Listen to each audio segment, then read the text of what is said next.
Hoje falaremos sobre blefaroplastia, ou a cirurgia das pálpebras.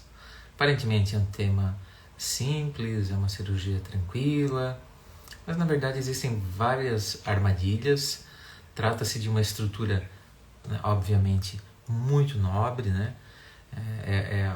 Eu diria que é a região que cobre os olhos e é produzido por dia uma quantidade muito pequena, em torno de 1 ml, 1,5 ml de lágrima por dia. E é um sistema extremamente delicado.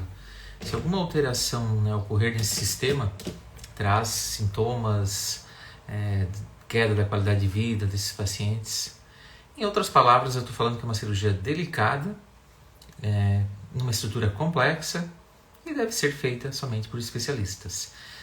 E a nossa especialista em blefaroplastia é a doutora Juni.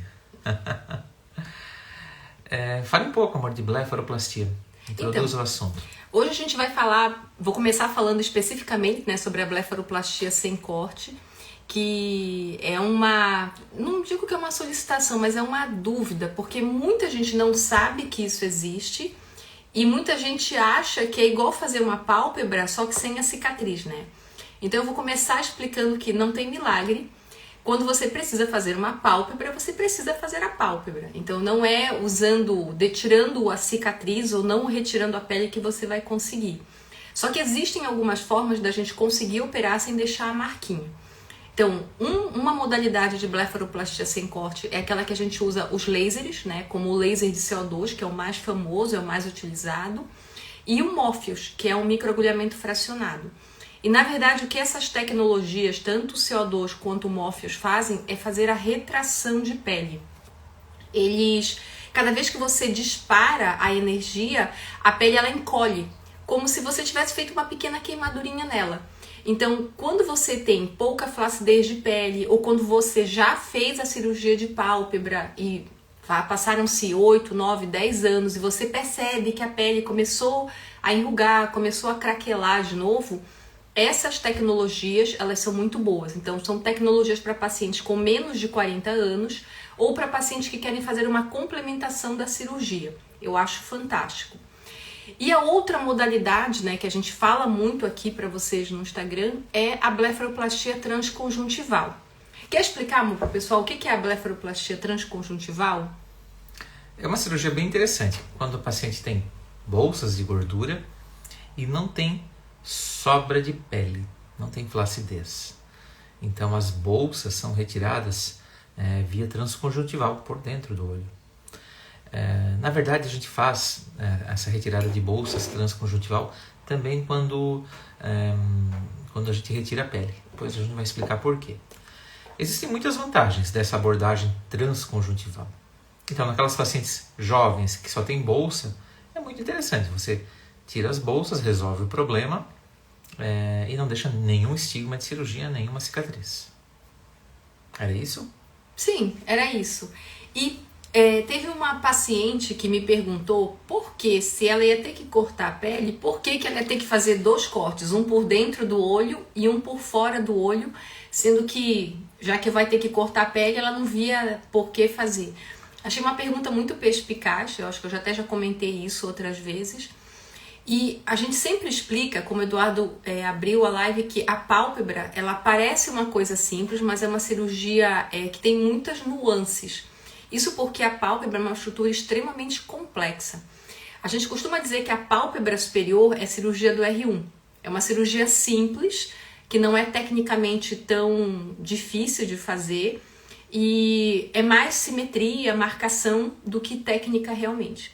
Agora, a pálpebra inferior, ela realmente demanda um conhecimento anatômico e uma sensibilidade na hora de fazer a cirurgia bem maiores. Por quê?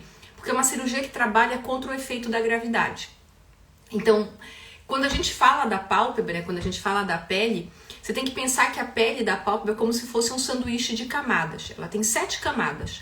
Quanto mais camadas eu danificar a hora que eu fizer a cirurgia, maior é a cicatrização que o paciente vai ter. A gente chama isso de retração cicatricial, porque tudo que a gente mexe cicatriza.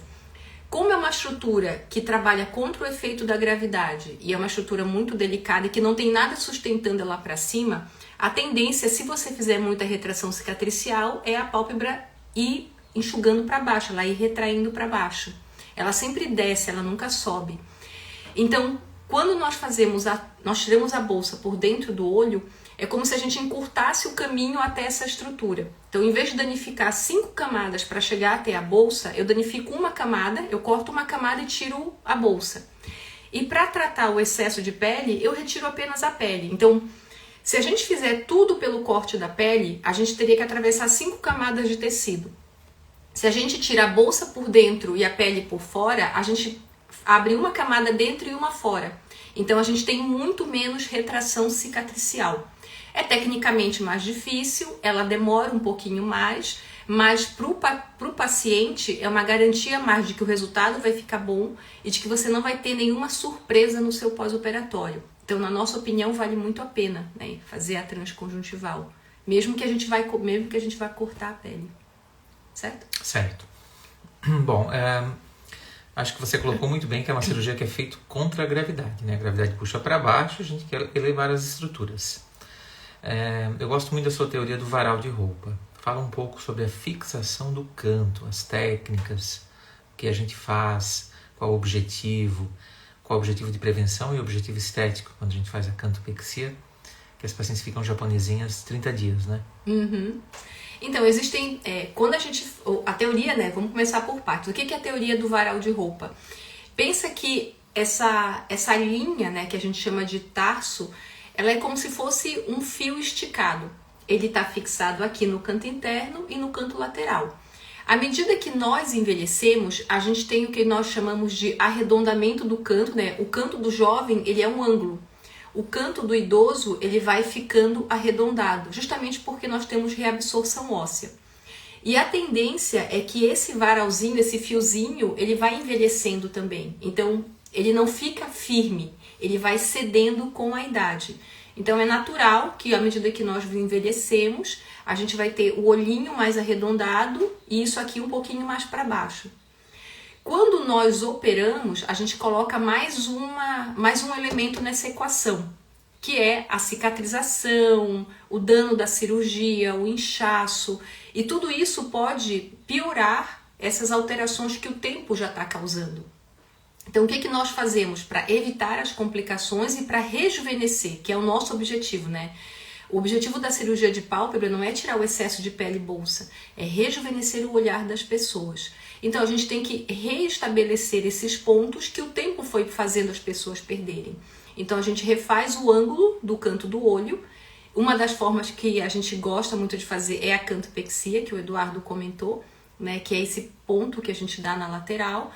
E a gente também corrige essa frouxidão que tem na pálpebra. E isso evita que os pacientes fiquem com aquele aspecto de olhar meio aberto no pós-operatório. Acho que era isso que você queria falar, que eu falasse de canto, né? É exatamente isso. Um outro assunto, pacientes que têm flacidez de pele, tem bolsas de gordura e tem olheira também, tem pigmentação. O que a gente costuma fazer para clarear as olheiras? Então, aí a gente volta de novo para o princípio da cirurgia. Clarear e também volumizar. Aí a gente volta para o princípio também da cirurgia, que é o rejuvenescimento dos olhos. Então, quando a gente vai avaliar o paciente, né, para operar uma pálpebra, a gente faz uma avaliação não só do olho, né, da qualidade das estruturas, mas de toda a região ao redor. É como se a sobrancelha, a olheira fosse a moldura do seu olho. Então, a gente avalia a pintura e a moldura. Então, a primeira coisa é avaliar a sobrancelha, a segunda é o excesso de pele, a qualidade das estruturas, e a terceira é justamente isso que o Eduardo comentou, é a qualidade da pele, o encovamento dos olhos, a cor, o tipo. E existem formas em que nós conseguimos fazer com cirurgia a melhora dessas estruturas. Então, a gente gosta muito de gordura, acho que todo mundo já sabe. A gordura ela é uma estrutura que serve para volumizar. Se a gente trabalha de um jeito, aí a gente desencova os olhos, tanto em cima quanto embaixo. Porque nem todo mundo tem olho gordo com bolsas de gordura. E tem gente que tem olho gordo com o olho encovado. Ele exatamente. tem as bolsas e tem o olho encovado. Muitos pacientes têm o olho encovado, com olheira. Eu tenho o olho bem encovado, com olheira. E uma hora dessas eu vou colocar uma gordurinha aqui para ver se clareia, né? Você acha que eu sou um bom paciente? Acho que você é um bom paciente. A hora que você quiser, eu faço.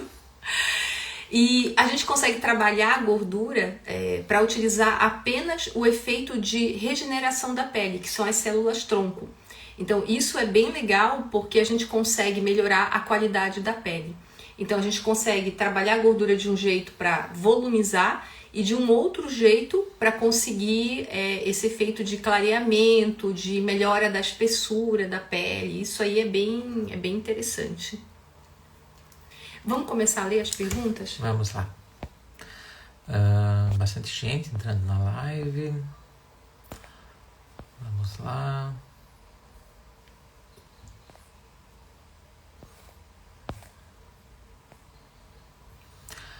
Ó, Soraya. Gostaria de saber mais sobre a blefaroplastia sem corte. Foi isso que a gente acabou de explicar, né? Que ela não é igual, né, à blefaro tradicional. Ela não tem o mesmo objetivo, geralmente ela é um adjuvante. A gente utilizou para paciente muito jovem, com alguma tecnologia, para complementar o resultado, ou então é a blefaroplastia transconjuntival. A Raquel está falando, eu estou precisando. Essa é uma das cirurgias que uma hora todos nós vamos precisar. Ninguém vai escapar de ter que fazer uma blefaro. A Adriana está falando, tá dando um olá. A Adriana está falando, preciso de correção nas minhas. Pode vir, a gente faz. A Giane, doutora, mais ou menos qual o valor de uma blefaroplastia? Cri. Na verdade, a gente não pode falar de valores aqui na live, né? Liga lá no consultório e conversa com as meninas da clínica. Elas podem passar uma média de valores, assim, uma noção, né? E lembrando, tudo vai depender do que você precisa fazer. Então, é muito comum, depois dos 40, a gente precisar levantar as sobrancelhas também, né? Não só fazer a pálpebra. Ó, a Sani está fazendo uma pergunta bem interessante. Por que a cicatriz fica branca na blefaro? Ótima pergunta. Então, para quem não sabe, a cicatriz, todas elas, independente do local onde ela foi feita, ela tem fases de cicatrização. Então, quem já fez uma cesárea, quem já fez uma cirurgia por vídeo para tirar vesícula ou apêndice, deve ter visto que a cicatriz ela fica bem vermelha no início e ela fica bem dura, bem firme. E à medida que o tempo vai passando, ela vai clareando, ela fica um rosa salmão, depois ela fica um rosa clarinho e depois ela fica branca. E ela vai amolecendo, a cicatriz ela vai remodelando. Essas são as fases da cicatrização. Geralmente a gente considera uma cicatriz madura a partir do 6º mês. E é quando a gente geralmente faz alguma coisa mais invasiva. Até o 6º mês a gente faz só tratamento laser, MMP, microagulhamento, peeling, coisas mais suaves. Então, o ponto final de todas as cicatrizes é ficarem brancas. E no caso da cicatriz da pálpebra, para algumas pessoas, principalmente para quem tem olheira, às vezes ela fica um pouco visível, porque você tem um ponto branco no meio de uma pele mais escura. Mas às vezes até pacientes de pele clara se incomodam com a cicatriz por causa da cor branca. E ela é uma linha, e geralmente a que incomoda as pacientes não é a de baixo. A de baixo ela desaparece. Acho que nunca ninguém veio no consultório para reclamar da cicatriz de baixo. O que acontece eventualmente é alguma paciente se queixar da cicatriz da pálpebra superior. E ela geralmente fica na dobrinha do olho. Ela só aparece quando você fecha o olho. Mas as pacientes, às vezes, elas se incomodam realmente com o branquinho. Sani, de uma forma geral, não tem muita queixa de cicatriz em pálpebra. Não, é muito raro. Isso que você falou realmente acontece às vezes, mas é raro de ficar mais branca. E aí existem alternativas. Sim, aí que tá. Antes eu queria Esse falar é o pulo que do gato. quando tem olheira, na verdade a gente coloca gordura no fat, microfat, acaba clareando a olheira e aí o risco branco não acaba aparecendo. E o que a gente faz então nos casos em que a cicatriz fica branca? Então, existem alguns produtos, como o 5-fluoracil, que é um quimioterápico que a gente utiliza para tratar cicatrizes, que escurece a pele. A gente usa muito para melanose punctata, que são aqueles pontinhos de vela que aparecem com o envelhecimento, que as pacientes não gostam. Então você coloca com um MMP, que é com uma maquininha que faz micropuncturas na pele, Você coloca uma gotinha dele e você passa o aparelho em cima. Depois de um mês, é como se aquela pele pegasse mais ou menos o tom da sua pele.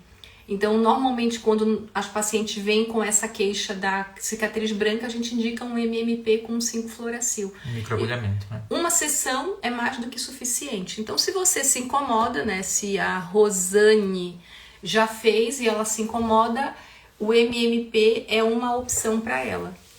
Ó, Comper Juliana. Oi, boa noite, meus lindos. Juliana de Guabiruba, Santa Catarina. Feliz Natal, um ano novo cheio de alegrias e muito sucesso para vocês. Que Deus abençoe o Natal e as festas de toda a família. Beijos. Amém. Muito obrigada, igualmente Juliana. em dobro para você, Juliana.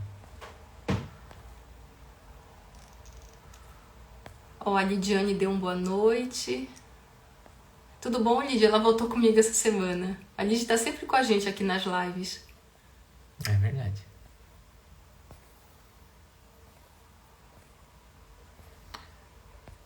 Muito bem. Boa noite. Inajara Padilha.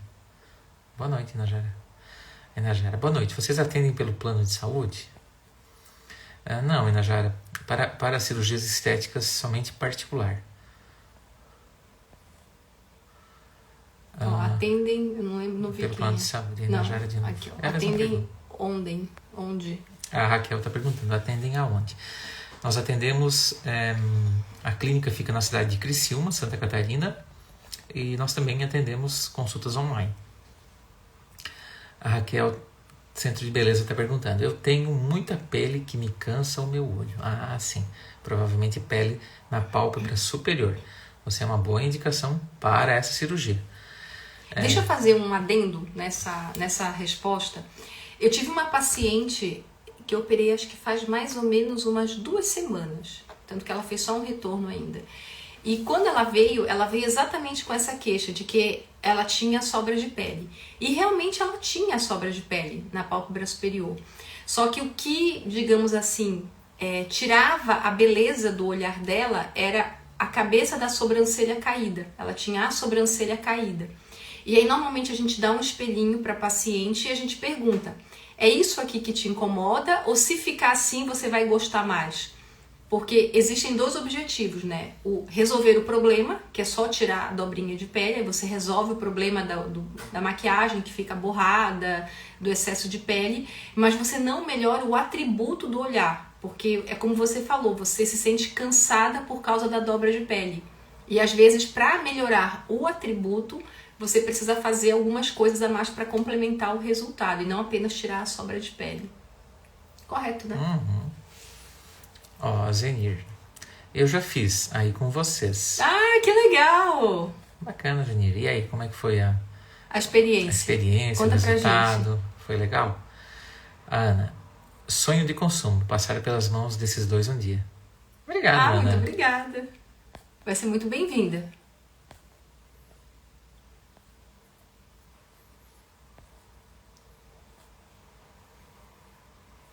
Tem bastante gente entrando, né?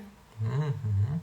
Então, tem uma outra coisa também que eu acho que é legal da gente conversar, que é sobre Botox, que é outro detalhe que as pacientes perguntam muito pra gente. Se depois que fizer a pálpebra, se não vai mais precisar fazer Botox. E na verdade é o contrário. O Botox, ele faz parte do nosso protocolo de tratamento. Mesmo quando a gente faz cirurgia de fronte, né, por vídeo, que a gente corta o músculo, a gente ainda precisa usar o Botox no pé de galinha. Esse músculo aqui ele é muito fino, é aquele que causa as ruguinhas laterais, pra mim não vai aparecer, porque eu tô com o Botox funcionando. O seu também tá, aí você tá com pouco. Mas o pé de galinha, mesmo com as cirurgias de elevação de sobrancelha, a paciente vai precisar fazer. Botox tem que fazer parte do protocolo básico de anti-aging de qualquer paciente. Eu ia falar. Não tem como viver sem Botox, hidratante e filtro solar. Que idade começa o Botox? Então, a minha sugestão Isso é outra coisa também que é bem interessante de eu falar. Claro que varia, né? Tem pessoas que vão ter mais expressão de rugas faciais e outras menos. Mas eu falo, você tá enrolando, amor. Eu vou ter que...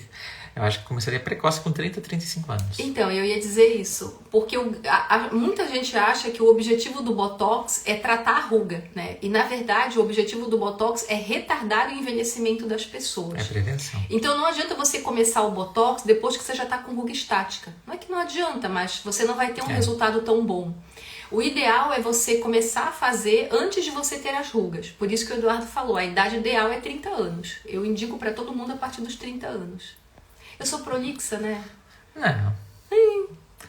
Um pouquinho. Na verdade, o Botox, né, falando nessa região dos olhos, principalmente no pé de galinha, né? Que a gente fala, mas também aqui na glabela e na fronte. São as regiões básicas. A Rosa deu boa noite. Boa noite, Rosa. Boa noite. Ó, a Vera Lúcia Schenglin. Em janeiro vou marcar uma consulta para saber o valor do meu sonho de fazer um lifting facial. Legal, Vera. A gente vai começar o ano. Eu sei que até dia 10 aí de janeiro a gente tem 2 liftings faciais para fazer, amor. A gente adora essa cirurgia. É que o benefício, né, a felicidade das pacientes é algo impressionante. A transformação que ela causa é impressionante. Ó, a Suzane. Obrigada. A Rosane está dando obrigado pela informação. De nada. Muito educada. Legal. Ó, Gisele Antonelli. Olá, coloquei silicone no seio há 10 anos. Com você, doutor. Legal. Preciso retornar para avaliar. Aparentemente está tudo certo. Legal, Gisele. Se eu palpar, te examinar, estiver tudo ok, eu vou pedir um ultrassom. Se estiver ok, vida que segue. A gente não precisa mexer na mama. E claro que se você estiver também satisfeita com o resultado estético. E de quanto em quanto tempo que tem que fazer o acompanhamento da prótese? A partir de 10 anos, eu faria todo ano um ultrassom e poderia também fazer uma ressonância magnética, se tiver alguma dúvida, que é um exame mais completo. No caso da Rosane, que já está com 10 anos. Eu acho que pacientes que colocam prótese, pode-se fazer anualmente, né, esse exame. Ou a partir do 5º ano, né.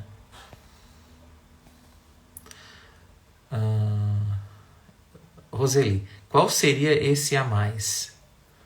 Eu acho que ela está perguntando da cirurgia de pálpebra, né? Então, é tratar a moldura dos olhos. Então, a sobrancelha? Isso. Qual que seria o protocolo mais completo, né? A gente eleva a sobrancelha, a gente faz a pálpebra, né? Tira a bolsa, tira o excesso de pele, desencova os olhos, né? Faz enxerto de gordura, às vezes só embaixo, às vezes em cima. Aplica nanofat, que é aquele purificado de gordura para tratar a qualidade de pele, e aplica botox no pé de galinha. Esse é o nosso protocolo mais completo para tratamento de pálpebra. Então a gente tem várias, digamos assim, a gente tem várias ferramentas dentro da nossa caixinha de blefaroplastia, e o número de ferramentas que a gente vai precisar lançar mão vai depender da necessidade de cada paciente. Por isso que é tão importante a gente consultar. A gente só sabe exatamente o que vai precisar quando a gente vê as pacientes.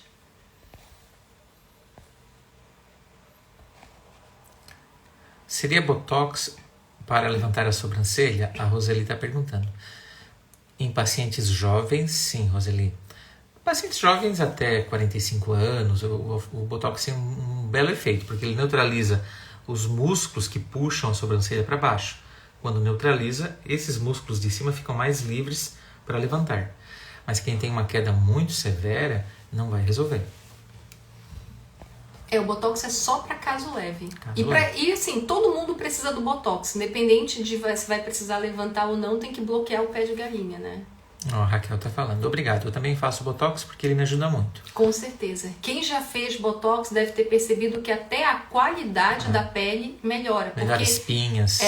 E tem uma explicação, né? O Botox ele diminui o funcionamento das glândulas. Por isso que a pele fica tão lisinha. Se você aplicar Botox na testa, você vai ver que aqueles porinhos desaparecem, a pele fica lisa. E isso tem a ver com o efeito do Botox também. A Vera Cabeleireiro está perguntando. Boa noite. Quem tem lúpus pode fazer botox? Pode, Vera, sem problema nenhum. O que pode acontecer, né? O lúpus é uma doença autoimune. Você talvez tenha um efeito de duração do botox menor. Isso pode acontecer. Aí você vai ter que trocar a marca do botox, né? Mas pode fazer. Pode, não tem contraindicação. Acho que uma das contraindicações era quem tinha alergia à clara de ovo, né? É uma proteína desse tipo, mas São pouquíssimas contraindicações do botox. Miastenia graves. Gravidez e amamentação. Ó, a Rose Lopes. Tenho 55 anos. Será que dá efeito o botox no brabo e nos pés de galinha? Então, precisa te examinar. 55 anos depende de como você envelheceu, Rose. Se você fez botox durante a vida, usou filtro solar, depende do seu atual estágio de envelhecimento. Eu diria mais para não, né? Provavelmente ele vai ter um efeito muito leve. Você vai ter que fazer alguma coisa mais o botox para ter um bom resultado. O botox ele sempre vai estar na caixinha, só que ele não vai ser talvez o teu tratamento principal, ele vai ser só o coadjuvante. Como é quando o ator é o ator principal? É o ator principal. É o ator principal, coadjuvante. É isso aí. Respondemos todas. Nossa, isso é... E mais alguma coisa? Eu acho que de cirurgia de pálpebra seria mais ou menos isso, né? Acho que perguntaram inclusive das cicatrizes. E um detalhe que eu acho que ninguém perguntou, né? Na verdade, dois que eu acho que são importantes da gente lembrar. Uma cirurgia de pálpebra, ela é uma cirurgia extremamente longeva. Então, a partir dos 40 anos, não precisa ter muito receio de fazer. Podem fazer a cirurgia que ela tem um resultado muito bom e ela dura muito tempo. Então, a média é que uma cirurgia de pálpebra dura em torno de 10 anos o resultado. Então, eu acho que é um custo-benefício espetacular. Nada tem essa duração por um procedimento tão simples. E a outra é o pós-operatório, né? Que é um pós-operatório muito tranquilo, muito bem aceito pelas pacientes. A gente geralmente pede uma semana em casa. Aquela semana a paciente ela tem que se cuidar, fazer gelo, não pode carregar peso, tem que ficar quietinha e fazer o gelinho. A partir de uma semana eu libero as pacientes para começar a voltar para a vida de trabalho. Usa um óculos escuros, passa filtro solar no rosto, mas pode ir trabalhar, pode dirigir o carro, bem tranquilo. A Giovana falou que adora vocês. Muito obrigada. A Adriana, olha que pergunta interessante. Fale um pouco sobre lifting de têmpora. Então, existem algumas técnicas, existem na verdade várias técnicas. Fale o que é a têmpora, amor. Então, a têmpora é essa região aqui que fica acima da cauda da sobrancelha. É essa área fundinha aqui que quando a gente trava a mandíbula, a gente sente que mexe o músculo. O nome disso é têmpora porque é o recesso do osso e a musculatura, que é a musculatura temporal, que fica aqui nessa região. E os liftings de têmpora, né, que a gente fala, os clássicos, eram pequenos cortes que se fazia aqui e se faziam vários planos de descolamento. Tem lifting de têmpora subcutâneo, subperiostal. Eu confesso que assim, a gente acabou fidelizando muito na vídeo, né? A gente gosta mais da cirurgia por vídeo, porque fica muito pouco aqui. Se você for fazer um lifting só nessa região, o resultado ele é mais suave. Agora tem o GBL, né, que é a nova modalidade. Lifting de têmpora com cicatriz reduzida só funciona para caso muito leve, não funciona para todo mundo. E atualmente o que a gente tem feito de lifting de têmpora é o GBL. Mas Quer o falar padrão, um pouquinho sobre o GBL? o padrão ouro é a vídeo. É a vídeo. A vídeo é a melhor técnica. Aquelas incisões enormes, assim, de um lado até o outro. A coronal essa ninguém acabou. mais faz. Acabou. Isso aí a gente, há 15 anos, 16, somos cirurgiões plásticos, só fizemos na residência. Pós-residência nunca fizemos, porque a vídeo faz isso com pequenas incisõezinhas. E muito melhor, na minha opinião. E muito melhor. Sem estigma, não há comparação. Todas aquelas sequelas de coceira, alteração de cabelo. Queda de cabelo. O GBL é um descolamento subcutâneo, ou seja, um descolamento superficial, em que a gente, após o feito de descolamento, tracionamos superiormente com um ganchinho cirúrgico, né? E é feita uma rede, aquela rede hemostática que a gente faz para não sangrar. Essa rede é feita aqui nessa região, para refixar a pele num ponto mais alto, porque o ganchinho está puxando. E aí deixa-se essa rede 3 dias, tira-se a rede E é muito interessante, principalmente quando a gente faz o deep plane e puxa muito a estrutura do terço médio. O deep plane é muito poderoso. E aí sobra essa pele aqui, ó. E aí a gente faz esse GBL para acomodar essa pele que está sobrando. É uma técnica bem interessante. A gente foi agora no Congresso de Goiânia, Congresso Brasileiro, e vimos muitos expoentes mundiais, cirurgiões americanos, europeus, utilizando o GBL. É interessante que o GBL foi criado por um cirurgião plástico brasileiro. Uhum. O que aconteceu é que o GBL está sendo readaptado, né? Mas os últimos 2 congressos assim grandes que nós fomos, que nós participamos, que nós assistimos, que foi esse e o ISAPS, eles estavam falando muito de GBL. A gente tem utilizado muito para acomodação de pele, mas para casos leves de queda de cauda de sobrancelha ele funciona. Quando a gente quer uma elevação realmente mais consistente, a gente indica vídeo. Aí esses pequenos liftings temporais não são uma boa opção, né? Então, resumindo a sua pergunta, o melhor método que existe é a vídeo. Cirurgia. E o segundo melhor é o GBL.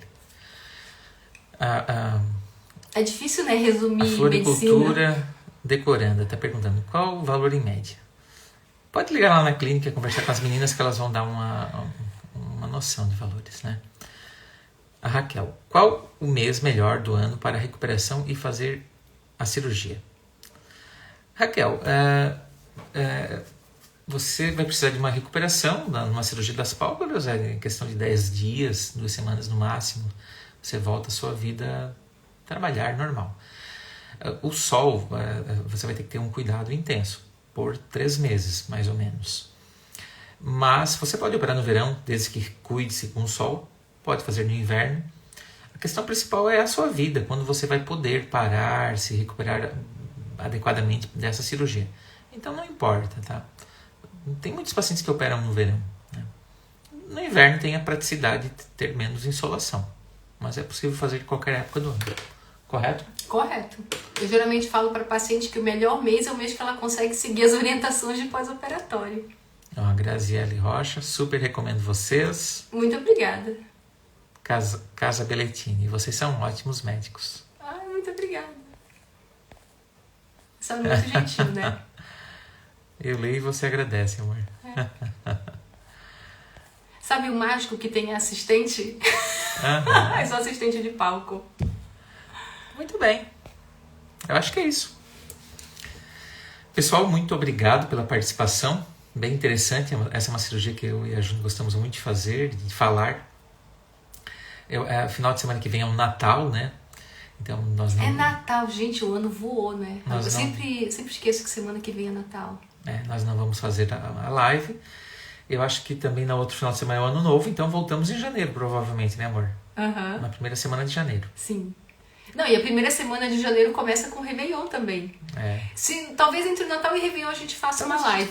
Vamos ver como é que vai estar a rotina da família. Ó, eu vou só ler uma pergunta aqui que eu achei muito interessante. A Adriana perguntou: existe algo além do Botox para neutralizar depressor do ângulo da boca forte? Cirurgia. A gente não bloqueia demais o canto da boca. Eu vou te falar que assim, Botox para ângulo de boca, né, para melhorar aquela boca triste, eu indico muito pouco. Eu acho que para valer a pena você tem que fazer também Botox de terço inferior, um capítulo à parte do uso do Botox, né?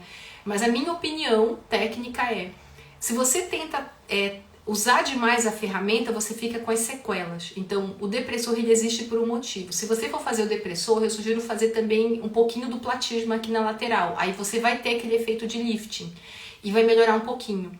Fazer preenchimento em Botox para canto de boca caído, só para casos muito leves. Se começa a ter muito afundamento ou se você começa a fazer o canto da boca muito para baixo, é melhor você fazer um lifting para não ficar com estigma. Senão você começa a ficar com cara de que parece que foi mexido, só que não ficou muito bem mexido, sabe? Fica com aquela cara de preenchimento mal feito. Então, é para caso muito suave, na minha opinião. Acho que você pensa a mesma coisa, né? Assim. Canto de boca é difícil de fazer sem cirurgia. Então, voltando à minha explanação, desejo um Feliz Natal a todos, uma ótima semana e até a próxima live. Gente, muito obrigada e até a próxima live.